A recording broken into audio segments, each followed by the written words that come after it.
Everyone has predicted that OKC will win this finals.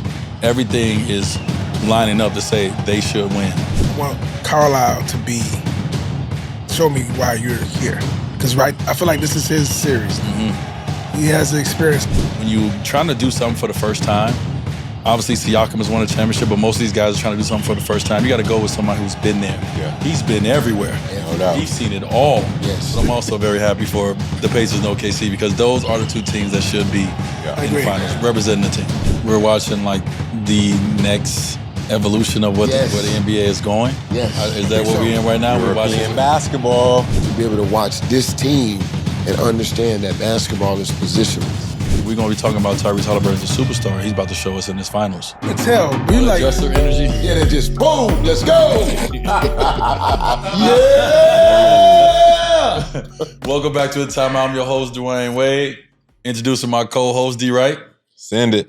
Chris Johnson. Coach's Corner. And Bob Metellus. Just Bob. Just Bob. All right, fellas, we've been prepping, we've been preparing, we've been talking about, we've been thinking about the finals. Yes.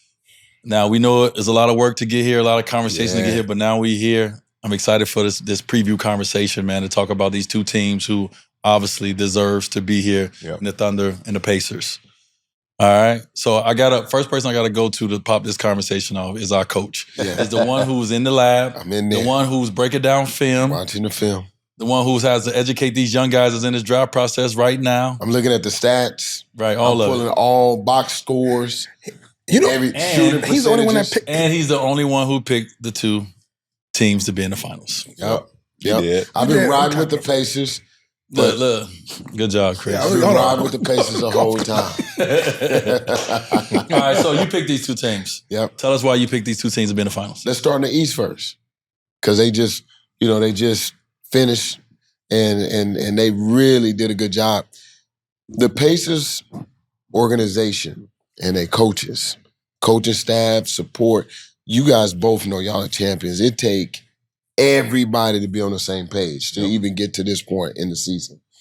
And you can see the consistency in their program, in the culture.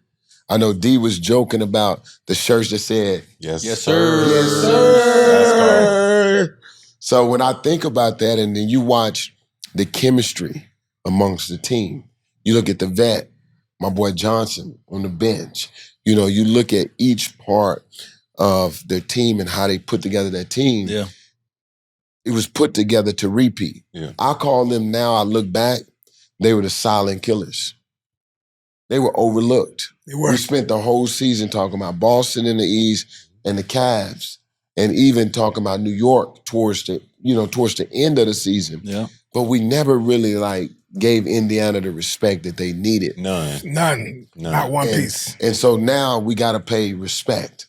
We got to give respect. Well, it got to feel good for them. Yeah. That everybody has to now pay respect to them. You got to pay respect. You have to bro. talk about us. You got to come kiss the ring. You got to come and kiss the ring. There's more work to do, but you got to come and kiss the ring. You got to pay respect, bro. And that to me alone is exciting. Just to watch a group of these are blue-collar players. It's not all fancy. It's not all, showboat.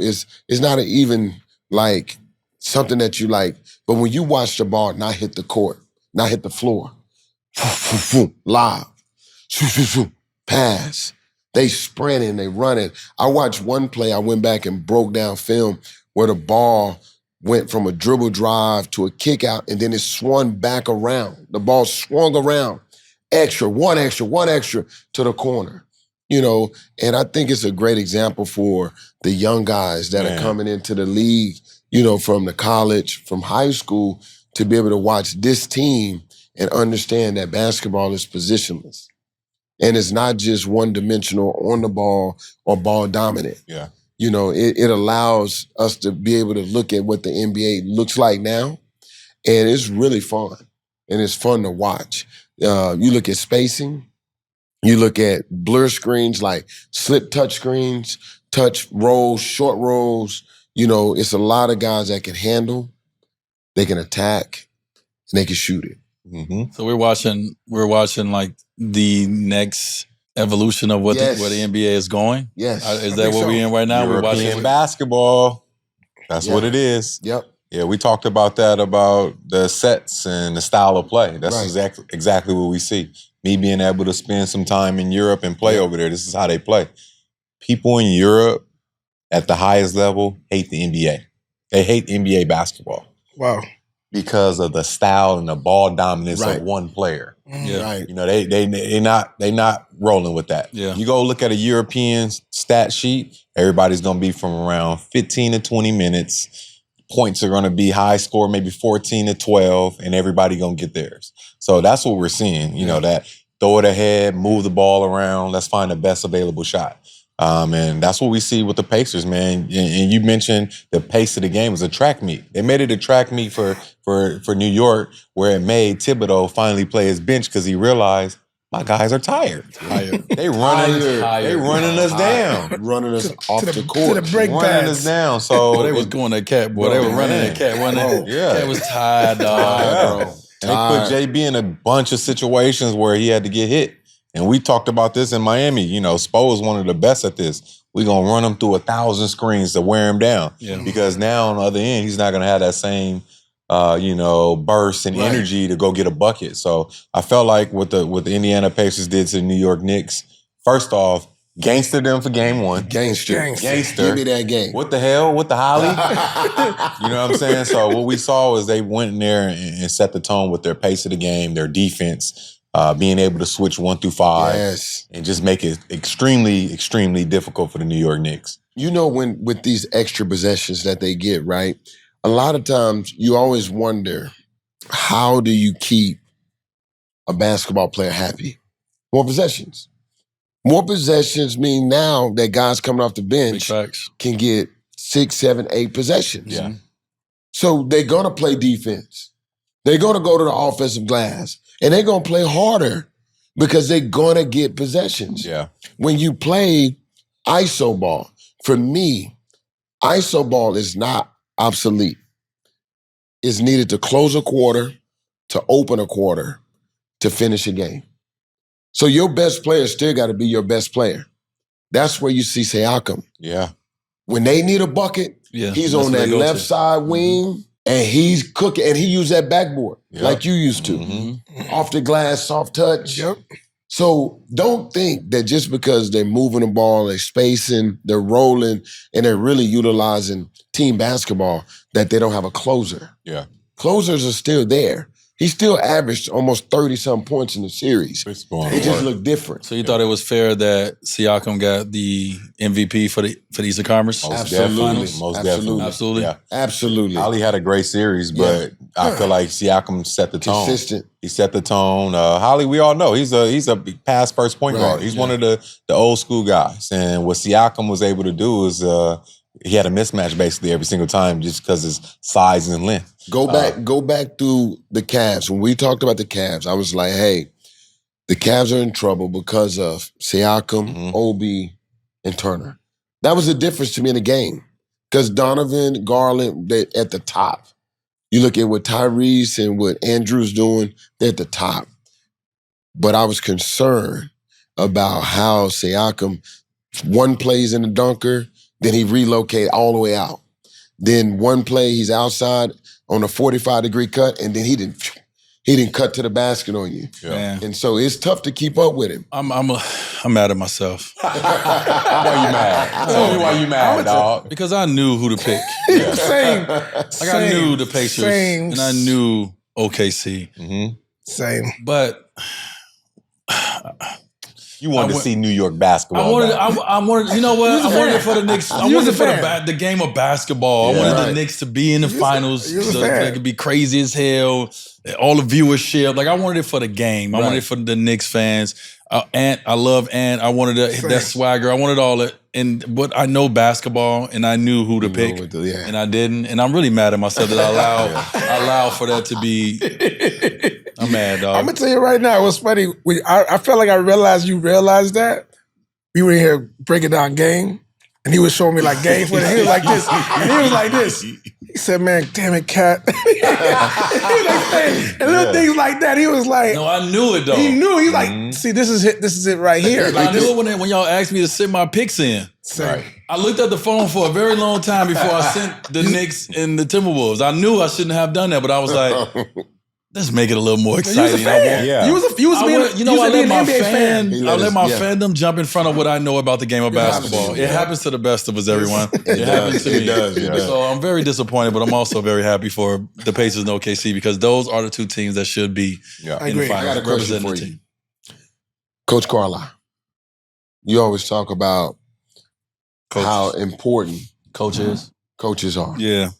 Let's talk about Coach, and I want to see your POV and how you seen how he actually had his team prepared for those games. Because the Knicks is not an easy win.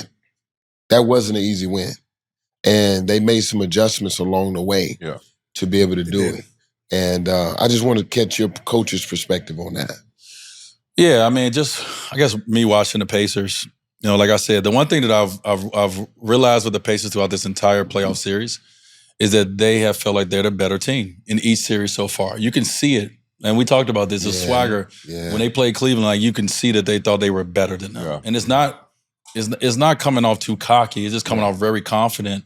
And a lot of that is built from that sideline, from your leaders. And so when you look at Rick Carlisle, that's what you see. You see a confident coach over there who seems in control most of the times. Very rarely, he go off. Right. But for the most part, he always seem in control of it. And you watching his team take on that identity. And so I just feel like whatever that coaching staff has done for this team over the last few years, not just this year, the confidence that they pumped into them, what they've built amongst them as a group, absolutely, you can see that it's actually showing itself when these guys take the court. Like I'm like, oh damn, the Pacers they know they're the better team. Now if they lose that game because something happened, they're not gonna lose a series. They do not feel like they're gonna lose any series so far. And so I just give a lot of credit to the leader over there as Carlisle is somebody who, when you trying to do something for the first time, obviously Siakam has won a championship, but most of these guys are trying to do something for the first time. You got to go with somebody who's been there. Yeah. He's been everywhere. No doubt. He's seen it all. Yes. You know what I mean? Like I think we was watching an old Jordan clip and he was like assistant coach of the All-Star game. He walked by, I was like, man, Rick Carlisle been around. Yeah. And so that right there shows me like what is needed from a team when it comes to like not having experience, maybe not having the confidence at a certain point. You look at someone, when the crowd is loud on the road and they're on the run, you need someone to calm you. You need somebody to give you that confidence. And when you got a guy like that grab that clipboard and stand in front of you and look at you and be like, hey, relax. We good. That's what he's doing. Bro, that should go a long way. Yeah, and so you see that confidence in them that they come out on that court with. You know when Coach Carlisle is an older coach. He's been around a long time. And there's certain knocks that are out there on getting younger coaches because older coaches are outdated. But when you get a coach that's willing to adjust, to reinvent the game for himself, you get an experienced coach. You don't see him get upset about it. They throw it. You just watch him watch the game. He don't die with every play. Nope. No. There's some coaches Oh, man. love Stan Van Gundy. Oh. Stan Van Gundy died with every play. Oh. Come on! He's like Stan. No, it's 2-0. Yeah. Tibbs died with every play. 2-0. It's 2-0, Stan. 2-0. Timeout. Bro, like he don't die. But as a player, like I didn't like that. Because the one thing is yes, on the court, players have their body language and all that. But if I look to the sideline and the coaches got bad body language, that's nutty. bro, they going nutty over there. I'm like, bro, calm down. Yeah. I need to look over there and find my calm. I don't need to look over there and you looking like everybody else. Yes. Yeah, well, now what we gonna do? Now what we gonna do? So I think going back to that, I think that's one thing that has been really impressive about the Pacers is it's an entire holistic like organization, calmness and confident that you see them walking into these playoff series, how they enter to the finals. Hey man, one thing I could say, and this is with all due respect, he has one of the toughest championships in my opinion. Absolutely. Having to go beat you guys, was that 2011? Yeah. The first year of the Big Three. Yeah. That's arguably one of the biggest championships any coach. Yeah, that whole run they had. His adjustments in that game. You go back and look at the series in your series. Why are we talking about that? Let him. I just wanted to elaborate on that with all due respect. But his adjustments were good. But I feel like good coaches like that always bring up those big moments. Yeah. When we had to get through the Big Three, this is what we had to do. This is what Tyson Chandler had to do. This is what Jay Kidd had to do. So when you have younger players, they all in because we know the greatness that the Heatles were. You know what I'm saying? So if somebody like a Holly or a Siakam, they eat that up. Like, this is how we beat them boys. This is how we beat them. This is how we're going to do it. So I feel like it's a lot easier for those type of guys to execute and believe in their coach because he's done it. I love That's that. why I'm always big on that. coaches that done it before instead of these guys that, you find them, they were in the, they were Geek Squad and they knew the analytics and all that shit's bullshit. You Plus cannot coach. These always said it, guys that are coaching on the note card. Yeah, coach on the card. Coaching on the card. Now you got to coach It's hard in to the coach game. off field. Yeah. Bob, talk to me. Talk to me about your view of the Pacers. What you thought going into the series, and is it different now as they reach the finals? As I become a believer, I've become a believer, and I actually now watch them differently.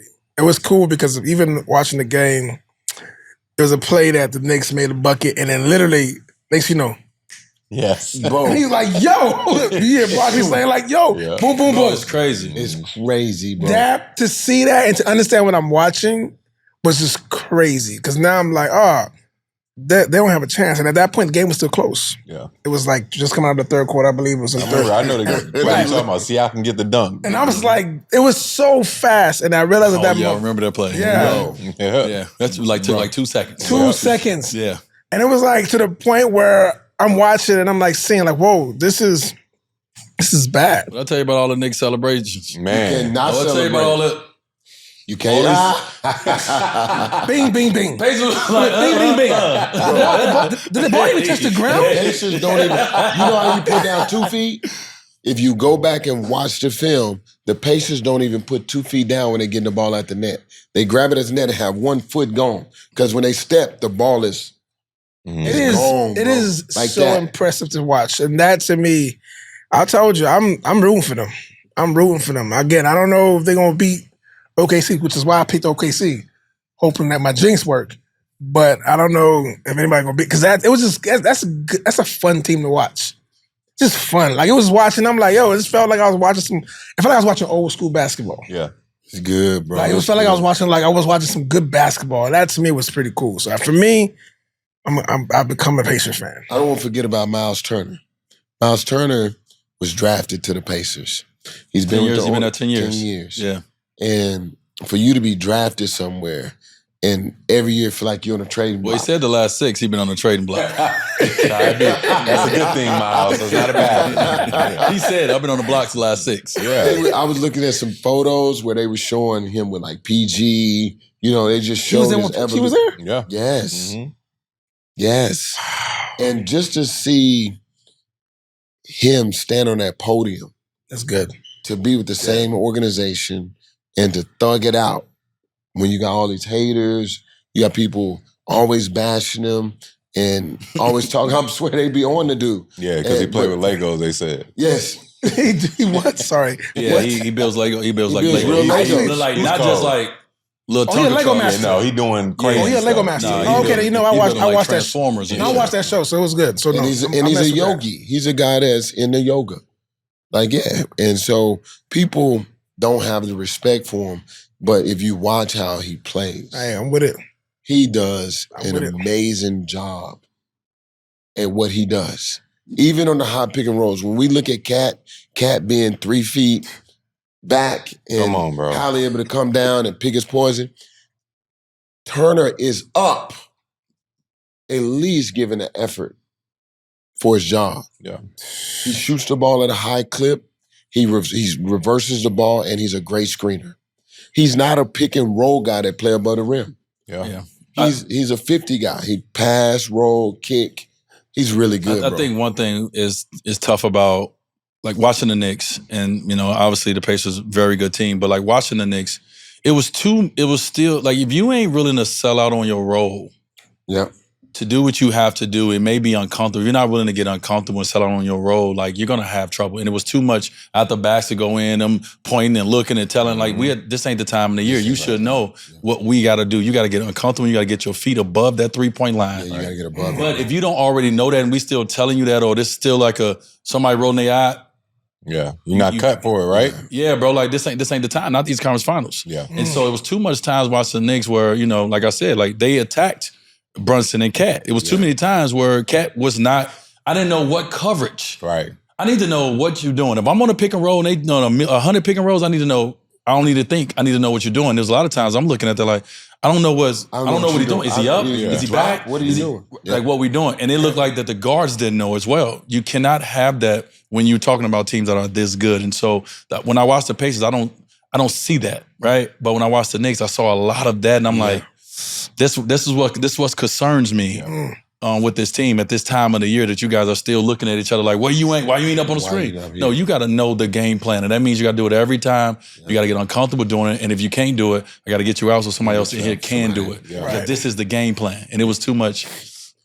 Demoralizing plays, you know what I mean? Demoralizing plays, and a lot of that has to do, I'm going to keep going back to it. You're tired. Your brain not functioning. Right? No, you're when right. You're tired, you make bad decisions. You know what I'm saying? So if you've been playing somebody and playing them to the ground, you know, we all been, fatigued at something and can't do our job at a high level. So that was definitely one of the things I noticed too, man. It's just a lot of finger pointing. It's like, dude, you guys know this is the fastest. Yeah. Yo, we know this is the fastest team in basketball. Why we don't got two guys back? 3 guys can't go to the rim. 2 guys got to get back, set that wall up, and stop the ball, man. And it was a lot of those plays that really hurt them, because they did a great job in that last game with keeping the score close on the road. They back to the wall, and then that third quarter, we out of here. They got to fix that, man. And it sucks because Thibodeau is known for his defense, right? And a lot of times it didn't show up. Well, when you think about it, though, you think about being able to preload your defense, right? Thibodeau is great at knowing where the ball is going to be. And if Indiana was a heavy ball screen team or a heavy ISO team, he could take that away. Their team will look great because he's going to box up all the elbows and he's going to overload the defense. The way Indiana play, you can't overload nothing. Right. You got to be on a string.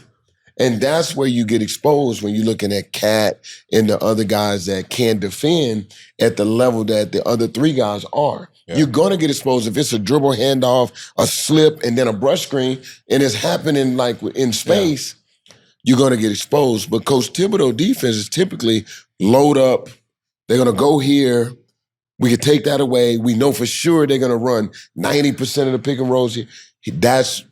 So he's going to go back. He got to go back to the lab. For sure. I know we're talking about the players, but Coach Thibodeau and the staff got to go back to the lab and reinvent this defensive scheme to stop this open court play, because it ain't going to change, bro.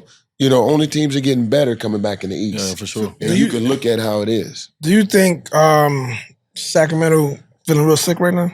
Hell yeah. What? They fucked up. Excuse my language. They picked the wrong guy. Yeah. They picked the wrong. Well, I'm sorry. Let me take that back, because De'Aaron Fox is still. He was a clutch player of the year. Yeah. All the accolades. They did get to the playoffs, but you traded him. Don't trade him. You traded him. You look like an idiot. Then you traded him. Yeah, you traded him. So that's what I mean when I say they picked the wrong guy. Okay, you roll with Fox. Fox is an amazing player, and then you trade him. Yep. Come on, man. Well, they say this the PG finals, by the way. Y'all saw that? I saw that. The who finals? It's the PG finals. Oh, yeah, I saw that. Dang. That's funny. Because OKC obviously was able to make that trade to get Shea and then, all the things they was able to do from Paul George leaving OKC and Indiana. He left Indiana to go to OKC. Yeah. So the bonus went from OKC to Indiana. Boom, boom. Then, I'm telling you. So PG making the finals one way or the other, baby. Exactly. He need to get a ring. Hey, he got something to do with it. Yeah, he got something to do with it. Get off my guy. He got something to do with this finals, goddammit. You're right. You know, when players do get traded and they perform better, a lot of times is how people see you. Yeah. Okay? This organization may not treat you and see you the way this other person sees Well, that's you. in a relationship. That's in relationship. Yeah, listen, sometimes ain't nothing wrong with you. Somebody just gotta see you differently. Exactly. Yeah, ain't nothing wrong with you all the time. Ain't nothing wrong with you all the time. You need one team to love you. That's Yeah. One team to love you. So just that changes your life. Yeah, no doubt. Just the way somebody look at you and say, oh, we really love what you do. Yeah, no doubt. We mess with you. I was watching film, and I know we'll shift over to OKC, but I went back and watched all of Shea's clips with the Clippers. That boy ain't changed much. Yeah, everything was the same. Yeah, Got a little everybody saw it. So that means that it's the way people were looking at it was like, okay. And personnel has a lot to do with that as well. Personnel means a lot too. Some guys gotta wait their turn. I had to wait my turn. Right. And the best thing that ever happened to me is when I left, I was able to spread my wings. This is when I leave Miami. I was able to spread my wings, and I had a coach that told me every time, show him everything. Yep. This ain't Miami no more. You know what they used to do to me? Got you. Let's go. Yeah, hey, I need you tonight.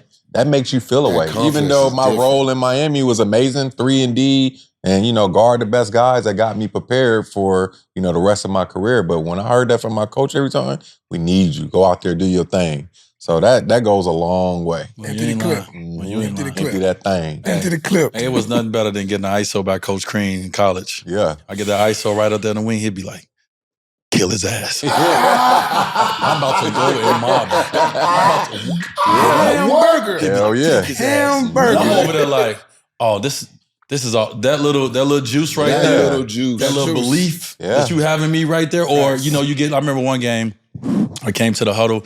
I ain't gonna even hold you. I was nervous. I'm just learning how to become. And I gotta make some clutch free throws. And I'm like, and he came right in. He was like, hey, he's about to make these. Well, he's immediately was like, he's about to make these. As soon as he make this, and I was sitting there like, yeah, I'm about to make these. Yep, for sure. Oh, you believe it? You believe I'm about to make these? Yeah. You know what I mean? Because I was a little nervous. I was looking down at myself, and I think he's seen it. He came right in the huddle like, all right, so after he make these, this the defense we getting in. I'm like, yeah, after I make these. It's something that simple, but that confidence is everything. You need that. And you can steal confidence. Mm-hmm. So that's why coaches play a critical role, not just in X's and O's, Come on.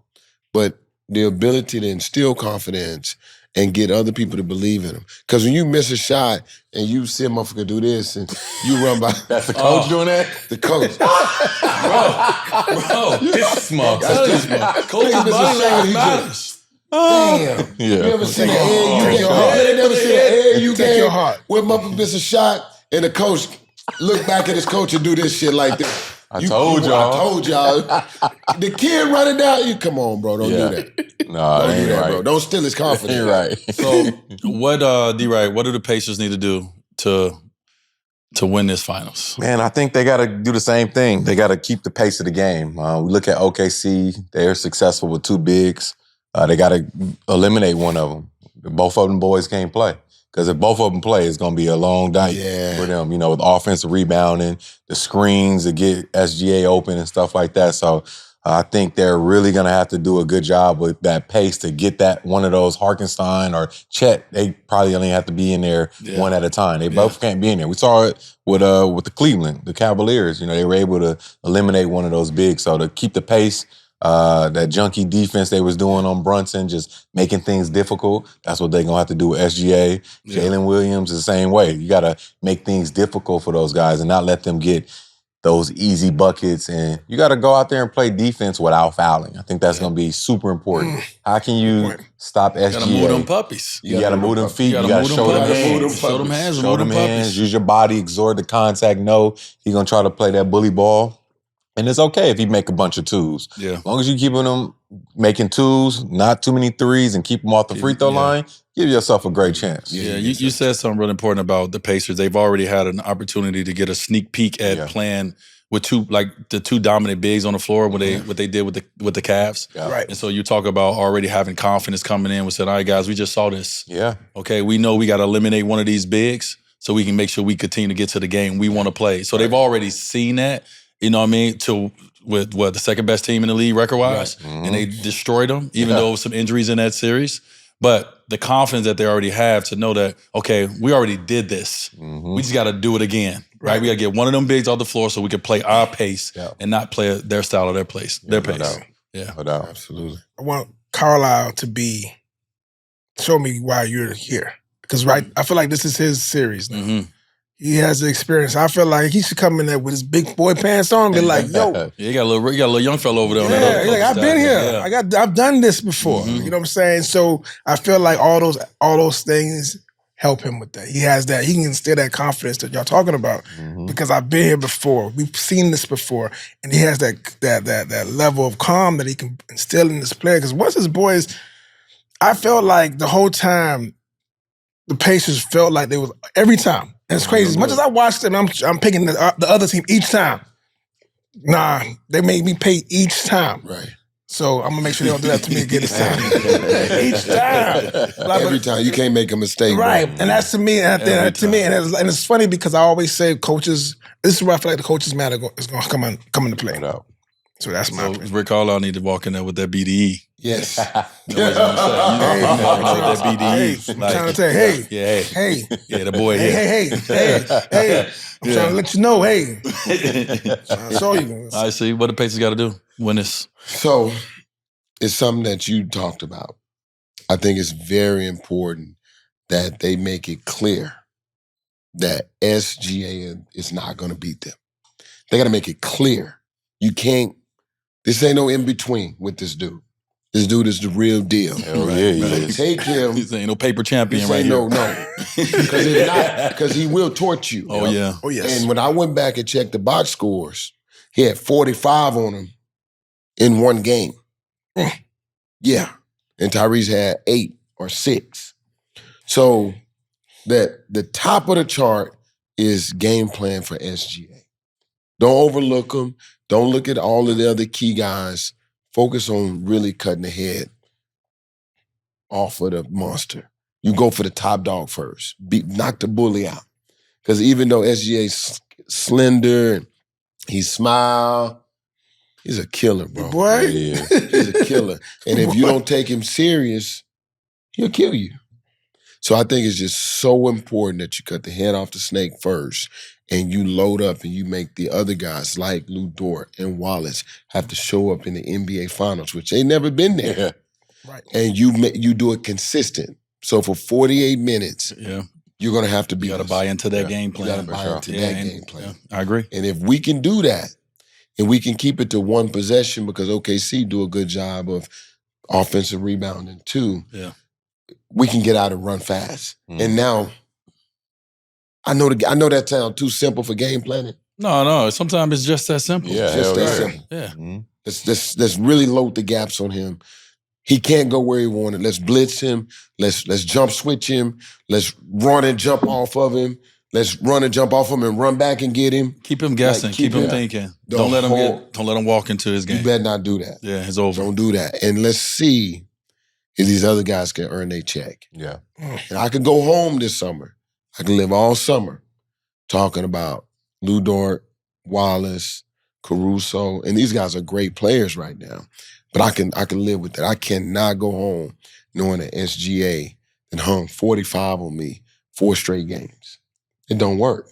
So that's what I got to say for the Pacers to do what they got to do because offensively, they are one of the best offensive teams that I've seen.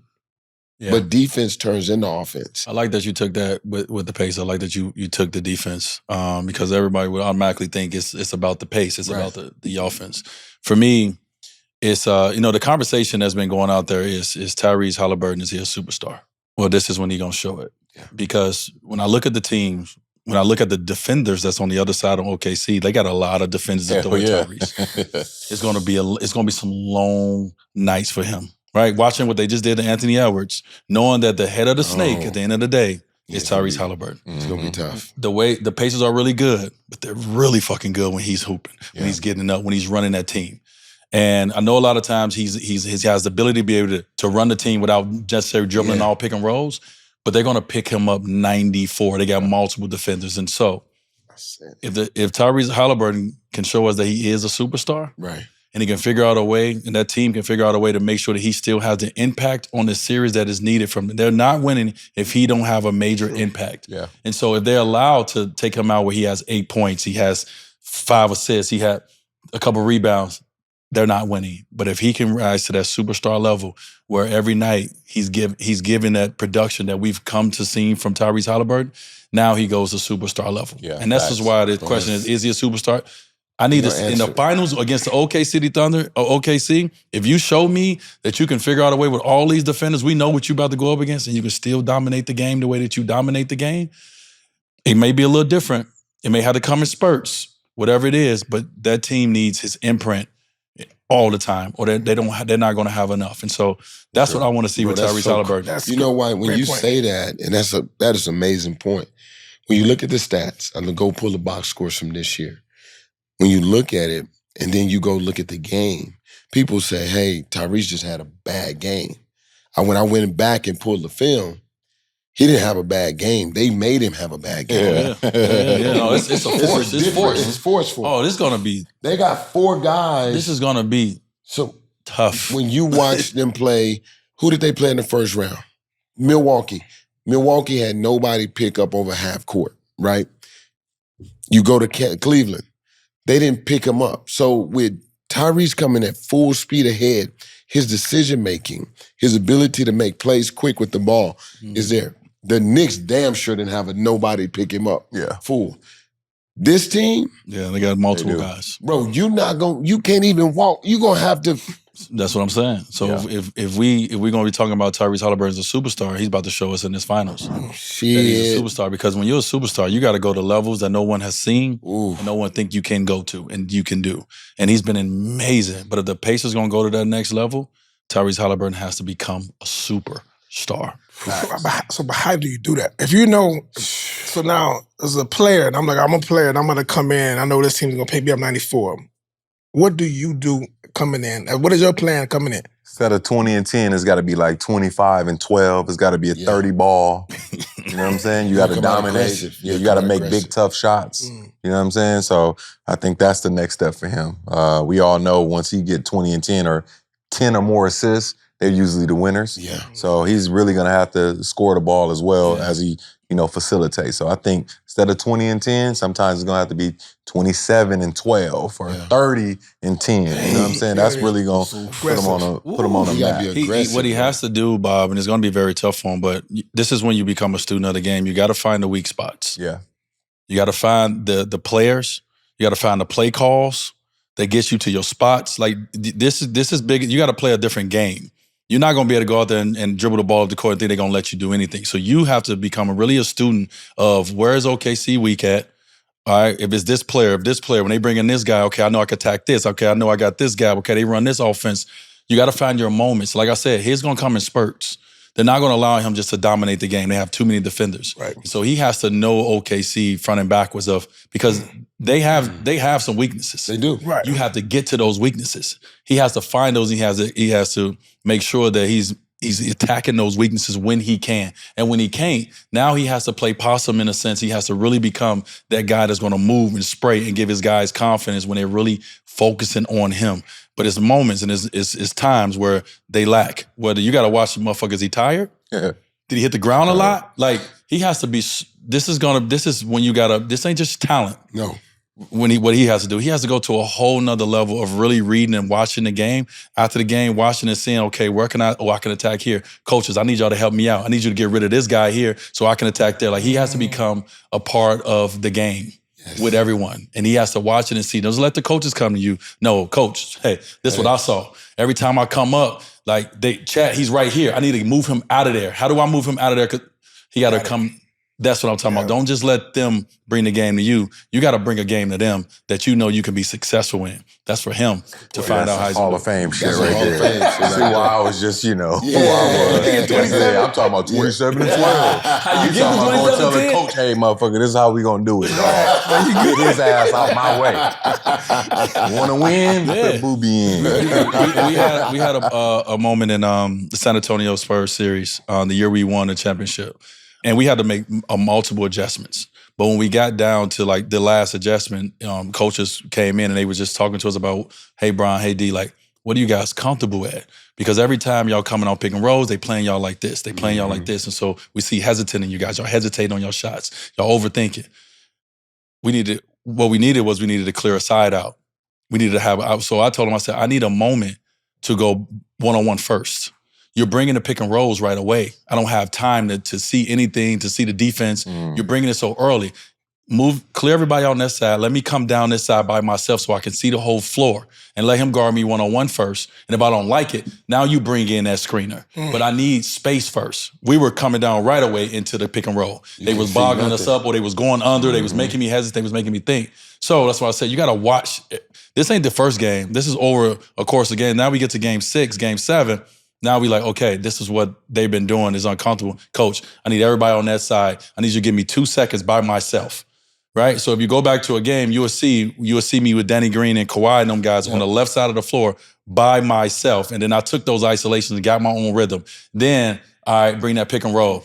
Right? Now I know, now I got my rhythm going over here by myself. I know I can go one-on-one by myself, but also too, now I can open up this other game. Right. But that's the only game. Now I feel like I'm in handcuffs. And so you have to be a student of how the defense is guarding you. You got to be able to help the coaches say, this is what I need. This is where the freedom at for me. You can't just let them be like, oh, okay, we're going to do this over and over and over again. It's going to be a tough series for my guy if he got to do the same thing over and over and over again.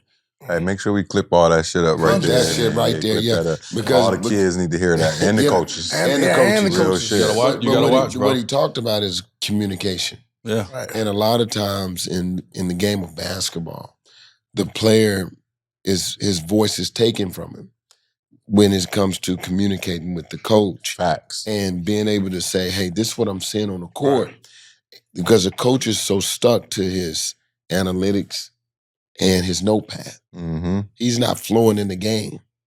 He's not watching. Even coaches making substitution with 4 fouls before it's going into bonus, and then you taking your star player out knowing that he ain't got a bucket yet. That's critical. I'm not subbing him in. I got to look at him and say, D. Oh, man, my mind just going, I'm sorry. You see where I'm going with this? I'm going all over the place. Listen, this show going to be 2 hours long. We're going to be breaking down all this offense. Break that down. But, because you know what I'm talking about. Yeah. It's 4 fouls on the clock. And I'm looking at everybody's rotating, the guy going to the bench. I'm going to give my star player. But I should be thinking, man, he had 2 tough buckets. Let me get him in a situation to get fouled, get him a free throw or 2, then I get him out. Instead, the guy coming in gets fouled and get to go to free throw line. That's coaching. That's actually paying attention to the score, to the clock, to the situation, and being ingrained in the game. I call it coaching forward. Most coaches coach backwards. They see a play, they focus on that play, and the game then went. They're not coaching forward in anticipation. Say, hey, coach, I need that 2 seconds because I need to see their rotation. I want to see they rolling low. Then I'm going to call him on my time. Now he got rhythm. Yeah. But if he just running at him. Yeah, because if you just come in and run the play, you're like, I ain't even get a time. I ain't get a chance to even. See. So here's another thing where how I thought about the game, and I'm sorry I got to say this because it just popped in my mind. It's a conversation I had with Donovan when I first got to Utah. As a guy who has the ball in his hand, especially if you're running pick and rolls, it's your job to open the court up for yourself. Right? Like, you got to understand, as bigs, as defenders, their comfort is the help. Right? As a big, my comfort is knowing that I'm sitting, that we going right, and I got a nail guy right there, or I got another guy right there. So it's my job to understand, like, okay, I got to open this court up for myself. So if I want to open up for myself, all right, I'm going to, now this pick and roll got to go away from where the defender's is so I can leave him so that big don't have that security. So if I know that the defense is to push me middle, so he can go to the help. Now I got to open this up. So what we reversing is UD. I need you to come up and reverse this screen because I'm going to go baseline. I'm going to open it up for you. I ain't going to be on the sideline when I run this. I'm going to move this over, and then I'm coming to the sideline. So I'll talk to Donovan about opening the court up for yourself. If you're running a side pick and roll, don't run that shit on the side. Get to the middle, open the court up, and then take him to the side. But understand that he can't slide that much. So if you want to come out here and play pick and rolls, come on out here. But I'm about to speed off this one. But I can't come up the side, run that side pick and roll with a big able to use that defender, which is the sideline as his help. I'm going to open him up and get it to a point where I know he's not comfortable because one, I've been watching, your feet don't move the same going left as they do going right. So I got to know these things. And so when you talk about how I split screens and all that, I'm watching feet. I'm watching body movement. I'm looking like, oh, you can't slide but 2 steps. So if I get you out high, you got to slide 2. Now I'm sliding through because you ain't comfortable sliding that much.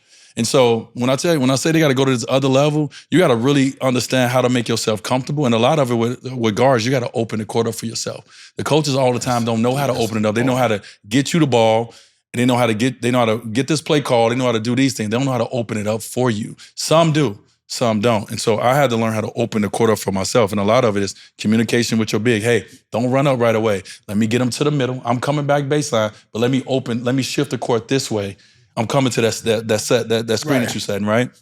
And so now it allows me to really be dynamic because I got so much more room. Yeah. But if I allow you to direct me and determine where I go and dictate where I go, I'm not going to be as dynamic and as good. Yeah. I gotta determine and dictate the defense. Right. And so it's a different mindset, that a guy like Tyrese who's going to have the ball is going to have to look at when it comes to this fucking defense. But it's some weaknesses in this defense. Yep.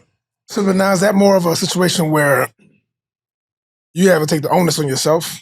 Yeah, you got to watch film. Yeah, you got to study. You got to study for sure. So all of your habits are going to show up. What D is talking about, I use a term called court mapping. Yeah, court mapping. He almost stood up and started moving shit around in here. Because just that quick, his brain saw the floor, saw the map. It's the map. And so I'm seeing the players on the floor. I'm seeing the players on OKC you can right see now. it. I can see it because I'm like, okay, he went from zone 1 to 2 to 3. You've seen, so I've broken down the court into a map. And when you're court mapping, now you can start to see ball man, next level defender, third level defender, fourth level low man.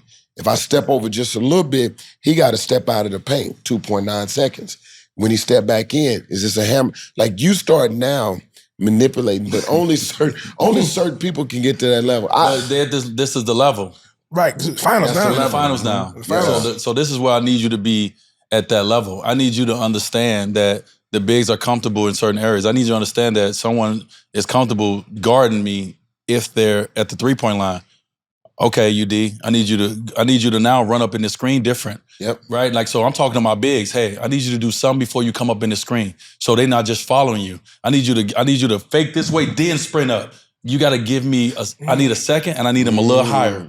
Like it's all these little bitty details that I need. Like, so me and UD played that game. Like, I'm like, yo, go that way and then sprint up and then switch that motherfucker. Right? Damn. The big don't know where to go. So now he chasing you and then he don't know what side. A lot of the bigs now, they just walking into these screens. Yeah. So the other bigs are right there and you ain't got nowhere to go. This is the time where now we got to loosen this up a little bit. Yeah. And so now I'm playing a game with my big versus your big. All right, take them down there, act like ain't nothing going on, nigga, sprint out, switch it. Yeah. This is how we going on. Like all this kind of stuff, right? Like these are the games that needs to be played for you to find this little moment of gaps, you know what I mean, to open you up and to get them frustrated, get them in foul trouble and do things that they're not comfortable doing.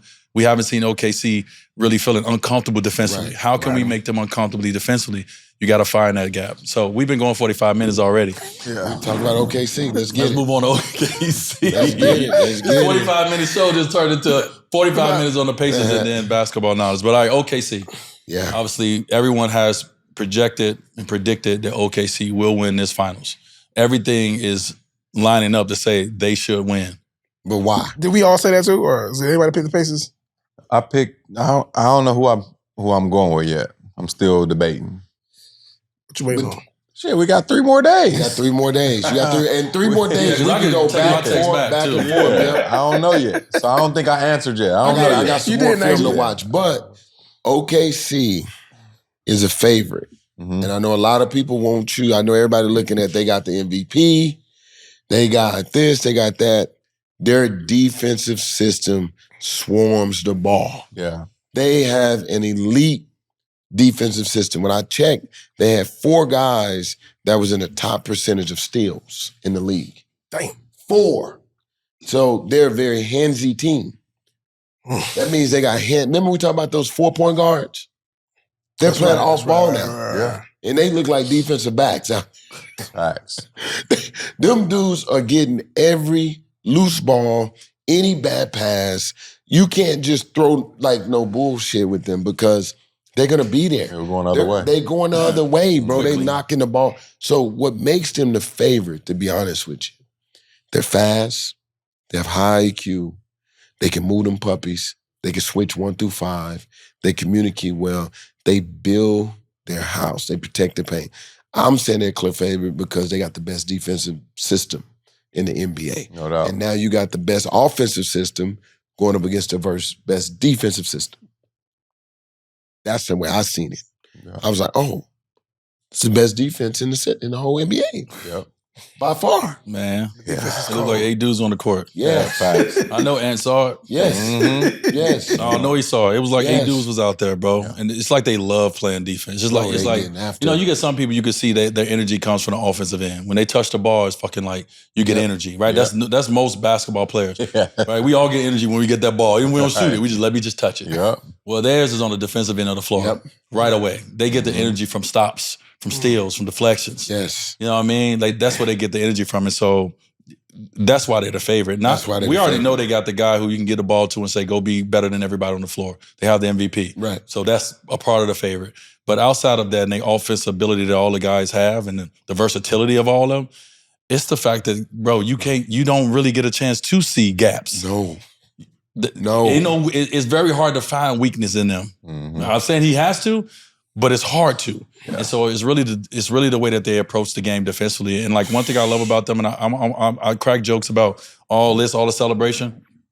Ain't none of that. Nope. We've been here picking before. right up. Ain't none of that. We've been here before. Ain't no picking right up. We score, we getting right to the money. Yeah. We go to timeout, we ain't doing too much. Nope. They celebration come at the end when they throwing towels on people. Job is done. And they talking about whatever they doing with the dog. Yep. That's what I love. They're about business. And so when you got a team that's like that, like they don't care how many shots you hit. Like they right back in it. They right back in your face. They right back in your chest. That's a scary sight. Yeah, I'm really looking forward to the other guys. I think this is the other guys' finals. The Carusos, the Wiggins, the Wallace, the Chet Holmgrens. I feel like SGA is going to be able to get his game off. You know, he's going to be able to get to his spots. His ability to get to the free throw line. Feel like he'd be able to, get there at times, but those other guys got to come up big, not only on the defensive end, but on the offensive end. That's what we've seen with Indiana, that game 6 with Thomas Bryant. Hit them corner threes. Toppings. Yep. Who else? It was one other person that was hitting timely shots. The kid off the Matherin. Kid off the bench had a There you go. game. He had a good game. I think it's going to be that same type of style for OKC to bring it home, because we know we're going to get from Jalen and SGA. Those other guys got to come up big on the offensive end. And then the X factor for Indiana is TJ McConnell, who's going to be able to use that length and size to contain him. Well, it's going to have to be Alex Caruso, guys like that, right? For sure, because I felt like once the Knicks got wind of he's their most important player, they put a bigger guard on him, like DeLon, who's disciplined, Shamet, who was disciplined. So somebody's going to have to be disciplined because he can hurt you as well. So I really feel like it's going to be the other guys series for OKC. Mm-hmm. You know, when you talk about the other guys, they have in a game, for some reason, they close quarters. Like 6-0 run, 8-0 run. Like the game can be close, and then it's just like, boom. What happened? They the nitro, bro. It's like nitro, They bro. the nitro pill. So they get stop, score. They watch it, stop, boom, 3, and now they up 10, bro. Mm-hmm. And they do the best I've seen at closing the quarter, bro. They close out the quarters tough. And they start the third quarter the same way they close out the quarters. For sure. And that's critical. It's very critical. Win the first 5 minutes. Them are the moments where players lack, right? Mm-hmm. Your attention span is now faded in the last couple of minutes.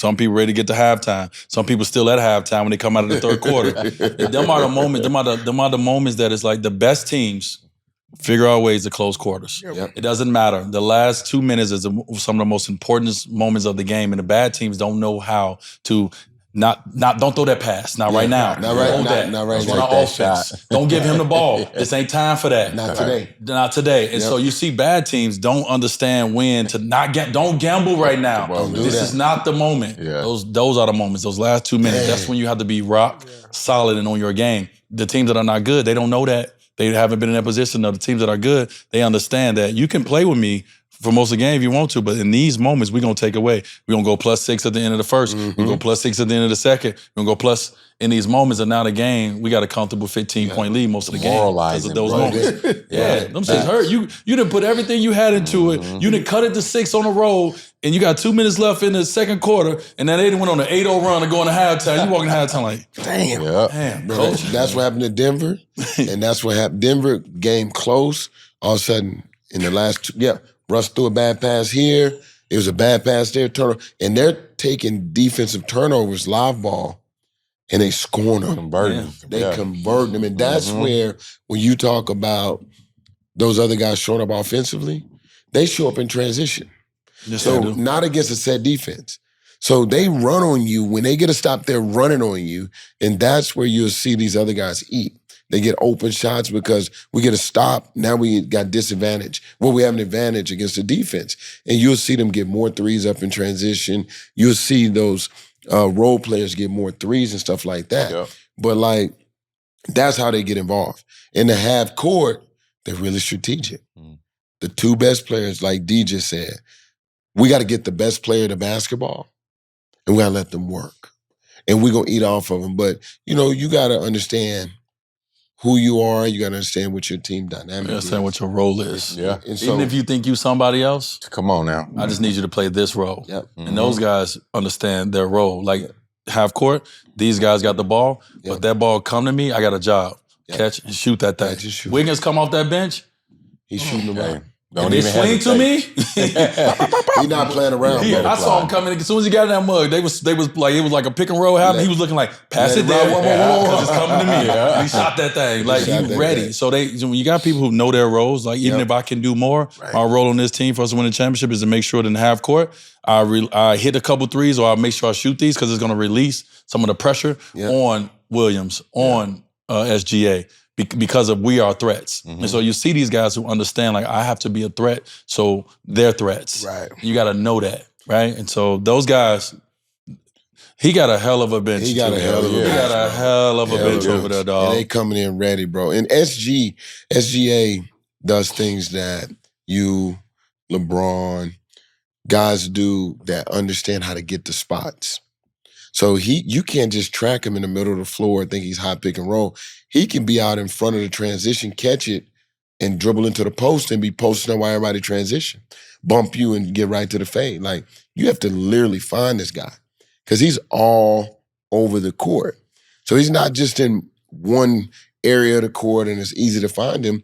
He'll dribble into the post himself. That's what we talked about with Anthony Edwards. We talked about the Edwards. next step. Right. We talked about he cannot just be on one part of the court. We need to see him in different parts of the court, right? Mix it up. Yeah, you got to mix it up. And so SGA has done that. That's what some of the, especially to get to the foul line. Everyone want to talk about this free throw stuff. Like, yeah, he gets some fouls out because he's very smart. He understands the defense. He understands, I'll make this move. You coming this way, I could bump you. Like, he gets all that. Yes. But also, too, when you get the ball down in the mid-post area, one, they push you closer to the basket. Yes. Right? It takes way less effort to get to it. Also, too, I always tell people, is there something about when you go into the basket, everybody just fucking jumps. Everybody become kids again in fucking Sky Zone. Everybody just jump. And so most of the easy to get a foul down there because a lot of people the guards don't know how to guard in the post. We know how to guard. They know how to guard high pick and rolls. Absolutely. Because they got help. They don't know how to guard in the post. They don't know which hand to put up and all this shit. Like, so it's so much easier to get to the free throw line and to slow the game down and to get guys shots when you're in that mid-post area. That's why you see MJ dominate. That's why you see Kobe dominate. That's why you see dude number 3 over there in Miami dominate. That's why you see these guards and so many others. Like, when they get to that game, it's so much easier for them to get to the free throw line or to get to their shot. Because, first of all, too, and you take away most of the court. You double me, and I'm a willing passer. I'm Jokic in your ass. Well, when you pull the film, that was a part of the Pacers. They're going to go back and watch it, but that's what they try to do. When he would dribble down and he would get smaller guards on him and he would get paint touches off of 2 feet. We always talk about playing off of 2 feet. But number 1 scout report is on stay down. But you got to be elite discipline to stay down because then he bumping you and just shooting right over you. It's so hard to be that disciplined. When the motherfucker's scoring 40 on you.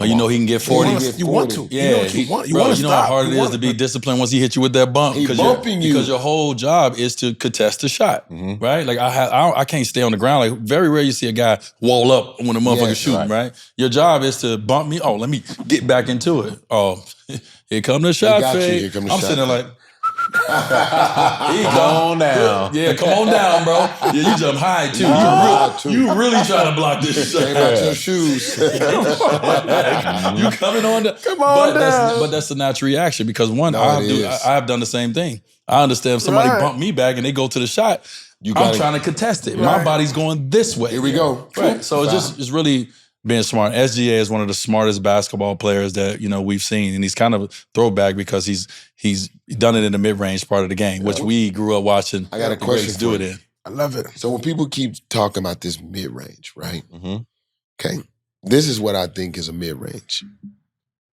10 to like between 14 feet, right? So anything else is in the paint, right? So when people keep talking about he's bringing back the mid-range, he's getting paint touches. If I could go steal their charts, he's getting like 40 to 52 feet in the paint touches. That's not a mid-range shot. That is a paint touch. So why does he get to the free throw line? He's getting more paint touches than your post. That means you got to know how to maneuver, manipulate, and get in there from different ways. It's not a mid-range. So guys that keep watching, he ain't just pulling up and shooting outside the elbow, 15 feet, and shooting these long pull-up shots. No, he's going through people's chests. He's moving them, and he's getting 2 feet or 1 foot in the paint. Cool. So when you touch the paint, is that considered a mid-range shot? Because this is what's going around on social media, and I'm like, people don't understand when you touch the paint. He's not searching out threes. He's not jacking threes. Yes, he's putting a lot of pressure on the defense. A lot of pressure. That's why he's getting to the free throw line because he's putting so much pressure on the defense. But also, too, he has the relief of being able to bump you and step back and hit that mid-range on either side of the floor. So he's brought back, not just necessarily just the mid-range, but he's brought back the game that we're used to seeing star guys with the ball do. Steph changed it all for us. And then everybody wanted to shoot threes and be that. No, he's brought back, I'm going to get to my spot. I'm going to shoot over you because I'm bigger than you. I'm going to bump you. I'm going to get to my... So he is in the paint a lot, but he also has them relief buckets where he is hitting those elbow side step threes and mid-range pull-ups and all that. Then he going to hit some threes on your ass too. Oh, yeah. So he kind of got the whole bag working, but he don't settle. He gets to his spot. And that's what we used to with mid-range. Mid-range then wasn't settling. It was, I'm going to get to this spot. I'm going to raise up. Threes sometimes feel like you're selling it. Right? Facts. Bro, if he catch you anywhere where he can get a lane line drive, because they do a good job of opening up that lane line in the slot, he actually still gets there every time. Trivia question. Who was the last point guard that was good at getting in the paint like that? Paint touches? Tony Parker. Okay. Boy's fast over there. That boy. Yeah, he didn't get it out. That boy did his homework. He gets him twice in the finals. Tony Parker is a bad dude, bro. I've seen this movie that before. Same elbow shot, floater. He come off the spin off your baseline drive. But he has so much patience. Yes. He do all that real quick. And then he slow you down. He's able to have shot fake here. Step around. He uses his footwork. But he do everything fast. And then slow your ass down. But what everybody do? Sky Zone. I want to know we had some answers for that trivia. Tony Parker was a mother. If you haven't watched it, go watch it. Yeah, facts. Yeah. Dang, SGA cold it. SGA cold. We still have obviously a few days to pick who we feel gonna win the finals. Right. Yeah, I think I got my answer now. I think I got my answer now.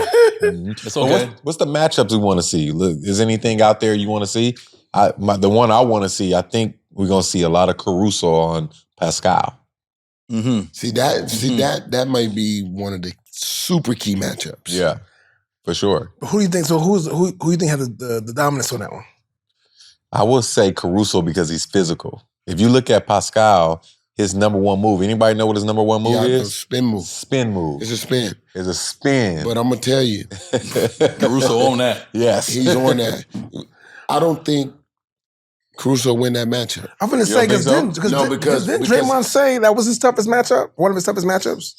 Maybe, but Siakam. But it's different because when you face the basket with that baseline referee, because he like it on the left side, so if you know the referee spacing, you got a referee standing right on that baseline, but the call is coming from this slot guy, and then you got your trailer. So if you really want to dominate a game, you got to know where the referees are. And number 3, you can jump in. I know. My bad. Dallas might not want to hear this. About some shit. Dallas might not want to hear this part. I made him think. You thought about some shit. Am I right? Yeah, go ahead. When you play with your back to the basket, you can be more physical. You can hand check, you can elbow check, you can do things. Caruso can get away with those things because when he apply pressure to you, most guys got to turn their back. Right. Siakam is really fast in short spaces, and he got a really long stride. He finishes well through contact. So I think he's going to put those guys in foul trouble because he understands that. And he is a champion. And when he catching the ball in the mid-post so he can face, because he face, and he can shoot right over you, and he will pump fake you and then drive right into you. He did it against OG. OG is a better defender to me, than Caruso. Yeah. Taller, stronger, hand strength. That's a little different. He knew him. I know, but what I'm saying is if Siakam is getting those same shots against those guys, I don't think Caruso win this matchup. Because the referee, when you face the basket, it's a different game. Yeah, the game is called different. Talk to me. Yeah. I hear you. It's called different. Caruso gonna be he's a motherfucker. I'm gonna listen. I'm kind of tilted on both of you guys' side because Facts. Yes. But also too, I watched Caruso guard Jokic. Yep. And it wasn't that he can stop him. He can't stop him, but it's how he will dog you before you get the ball. Yeah. He is not just allowing you to get the ball. He's going to put so much pressure on you not being able to be comfortable getting the ball. But by the time you get the ball, you're going to be uncomfortable. And so I think he's going to put so much pressure on Pascal that he ain't going to know what the fuck to do sometime. Right. If he's in the half court. Right? And that's where his strength is, his ability to be quick enough, strong enough, fast enough to make sure that you don't get the ball where you want to get it. And I think that's the thing. If you can get the ball where you want to get it, he has no chance. But if he can push him out a little bit further and make sure he don't get the ball where he's comfortable at, now that face up, a couple steps further out, is a little different than that face up in that mid post if I get you out by the 3. So he does his work so early that he's a pest. Right. And he loves it. He gonna get under him. And so I'm not saying he gonna stop him. No. But that to me, that's the matchup I'm definitely gonna be looking for. The counter of that is the way the Pacers utilize Siakam. If he's in the corner and he delay cut out, he'll leg whip you. So it's hard to push somebody out that's a moving target. If he's in a pick and roll, he'll slip to it. Or they'll force a switch because they'll go step up, late guy, switch, roll, and throw it to him. So they don't post him up traditionally.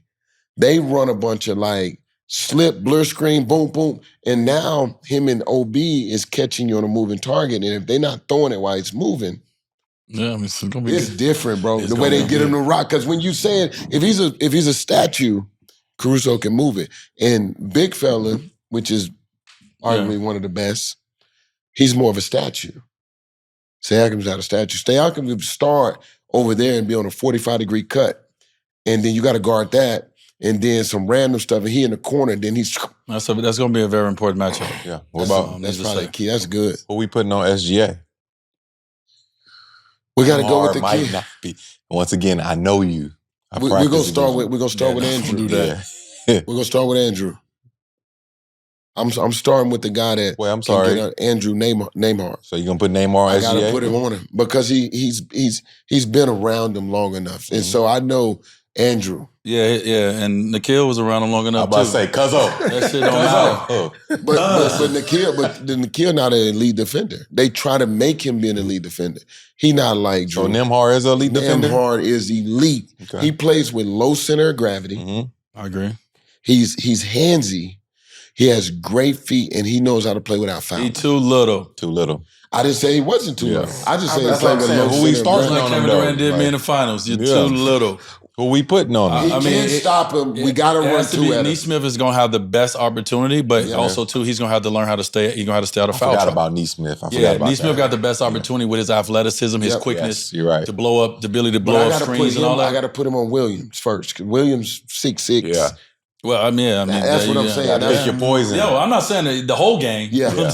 They're going to need multiple defenders on him. But when you talk about, like, we got to put somebody on him I feel like he's the only one to have the ability to stay with him. But Shai's so smart. He's smart. SJ's so smart that I don't know how smart Naismith is as a defender yet. Yeah. Right? Like, I got to see him actually get past, like, blowing up the screen and getting to, like, where you start getting uncomfortable. Now how good of a defender you are. Nembhard can do it.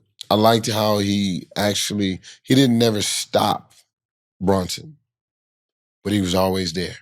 And then when they needed a play to be made, he always came up with a play. Like at the right time, the multiple effort, and he's a dog in the fight. He's one of the players that pick up 94 feet. What about Siakam? Would you put Siakam on? No. Bayou Classic. No, Bayou Classic. Excuse me. Not Bayou Classic. Bayou Classic. Only when the clock is, he's right though. What about? Only when the clock is like 6 seconds or less, we got to switch all screens with him. Yeah. Okay. So we can't give him any looks. So they got to have some type of scheme that allows them when the clock is like 6 seconds or less, we switch all screens and we might run and double him and make him have to pass it. Some type of like, put the two on the ball late. So they don't have nobody to guard him. Nobody can guard him. No. What we're pretty much saying is they don't have anybody to guard him. They have nobody to guard him. No, they don't. It's going to have to be by committee. Yeah. They're going to have to take all these guys that we name, obviously is going to get their chance. Like McConnell's going to get his chance as well. And what those guys have to do is they have to utilize what their strengths is to just slow them down a little bit. You can't stop SGA, right? But McConnell, you come in, you gotta dog him. Now, if he take me down the post, y'all better come up with a game plan that's gonna trap him right away because he's gonna shoot over his little bitty self. But he's a dog when he get a chance to get up under you. So you gotta just let everybody know, like, you can't stop him. Don't go out there trying to like lock him up. That's how you get in trouble. Right. But you gotta go out there and you gotta just give him a different look defensively than the next guy. Try to keep him off balance as much as you can. And if we find some success somewhere in here, we're going to use that. That's what we're going to use. But right now, don't go out there thinking you're about to lock up the MVP of the league. I got a question for y'all.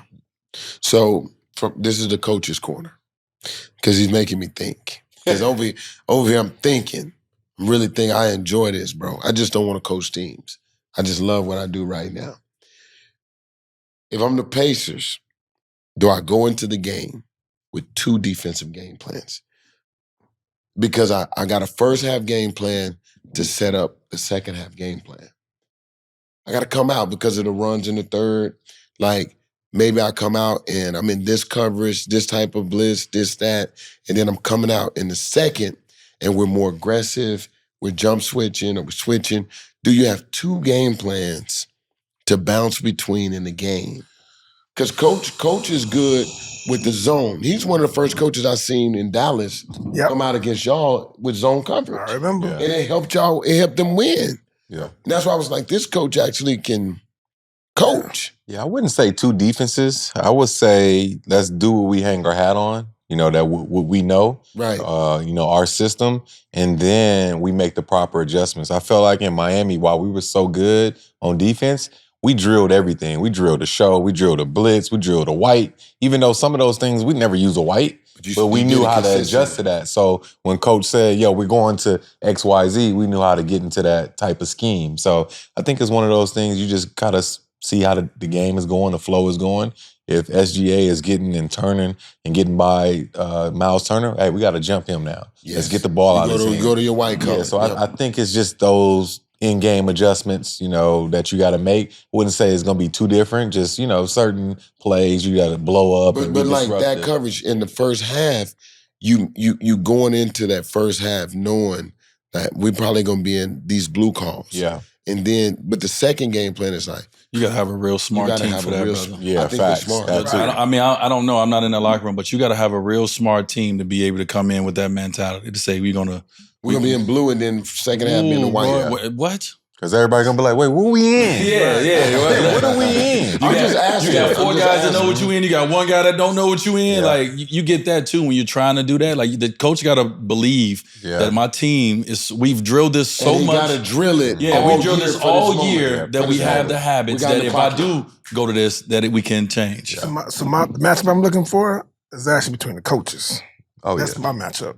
So for me, I think it's because right now, like you said, OKC is favorite, or like they're the favorite, but we like the best offense. All that matters. But I think right now, where we're gonna see like how does Rick Carlisle shift? Yeah. Like you know what I'm saying? Because to me, what adjustments he's gonna make? and that to me is gonna determine it. Because if they're gonna have a chance, he gonna have to coach. Oh, he gonna have to coach. Hell He yeah. gonna have to coach. You know what I'm Especially saying? if they taking away those fast break points. Exactly. So he's gonna have to coach. Like that game where New York won game was game 5. They won 5. Yeah. Right, and everyone said, "Oh, they might have figured it out," and they were like, "No, coach got something for this next one." And sure enough, I saw it. I was like, "Yo, And all that was ball pressure though. Picking up 94 feet. Right. They made that adjustment, getting to the ball. It was funny because Stan Van Gundy was like, now if OG and Mikal Bridges come in and do the same thing DeLon Wright and Landry Shamet do, they're going to be in the game. And that's ball pressure. Getting to the ball. They can't Why do you it, letting though. the dude just bring the ball up at 6'5", 6'6"? bro. That's You have tough. to pick up Too the much damn energy. ball, get into their chest. So I think that's going to be the biggest adjustment from the jump with OKC. Impact the basketball, because we saw with New York. Once they impact the ball, they were disruptive. They couldn't run their offense how they wanted to. That's what changed the game for them. They just couldn't do it, for a whole series. More to come. Like I said, everybody, please catch us on Riverside. We're gonna try to jump in on the game. We're gonna try to talk about the game. Make sure that the next day after the game, you guys are hearing our voice on this. This is the time of the year we've been waiting on. We've been preparing for, and so as you see, we in this. So I got D. Wright, Sir. Bob, Chris. I'm D. Wade. Thank you guys for taking the time out with us.